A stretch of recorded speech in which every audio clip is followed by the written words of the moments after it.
Since the devastating defeat and my re-election as leader of the National Party and Susan Lee, the leader of the Liberal Party, we have set out on a journey of trying to reshape a coalition agreement. Now, I want to make it clear from the start and the outset, we've done that at the pace of Susan Lee, taking into account and respecting the personal circumstances that she's found herself in.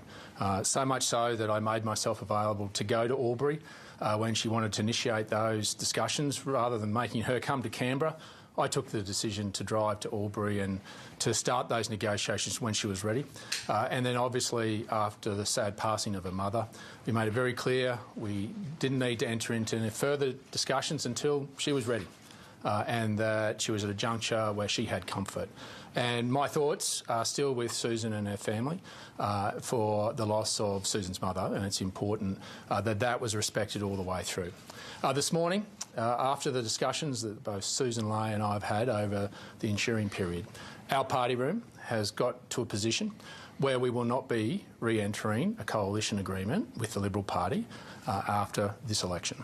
What we have got to a position is that the National Party will sit alone on a principled basis, on the basis of looking forward, not having to look back and to try and actually regain important policy pieces that change the lives of the people we represent. It's on a principled position of making sure that those hard-fought wins are maintained and respected, and we continue to look forward. We look forward to what else we can do as a party and as part of an opposition now that can shape the lives of regional Australians for the better. And those positions that we couldn't get comfort around a nuclear being part of an energy grid into the future, about the Regional Australia Future Fund, a $20 billion fund paying a $1 billion dividend every year above and beyond to change the lives of regional Australians, about employing and training some doctors, to actually filling in some potholes, to actually giving young families the hope of childcare, what we fight for every day. That's the principal position we took that we needed to have comfort around. It's around divestiture powers for supermarkets. We've been very principled about that, about the impact it's had on farmers, but the impact it's also had on the Australian consumer, whether they be in metro or they be in rural areas. This wasn't adding any extra regulatory burden. This was simply saying there was a consequence and a deterrent if they did the wrong thing. This was simply saying the culture needed to change. And this is also about reform to the universal service obligation, to extend it to how technology has evolved, to cover those over 1,500 mobile phone towers that were built under the coalition, because these are tools of trade that people in regional Australians need every day. In fact, their lives are at risk because we don't have the regulatory guide rail around that. And what we are saying is that what we secured in the former coalition are policies that should remain. We don't want to have to look back and to waste energy on trying to re-prosecute the case. We should be continuing to look forward.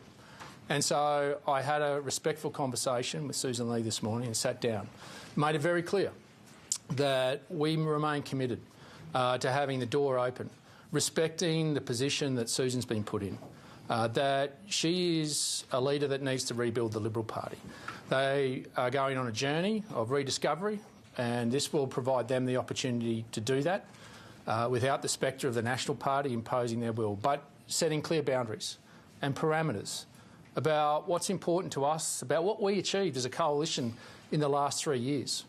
Building on that, not having to look back and to fight for things, but to actually focus on what's important, changing the lives of people in regional Australia, young kids that are in regional Australia. And the reason I got into politics was seeing them for generations leave regional Australia to go over the Great Dividing Range and go to capital cities and never come back. I got into politics to bring them home, to keep them home. And I don't want to have to go back and fight to get what we need to make sure I give the opportunity to the people we represent. And I respect the principled position that Susan is in, and she needs to go through a process, and I want to give her that time.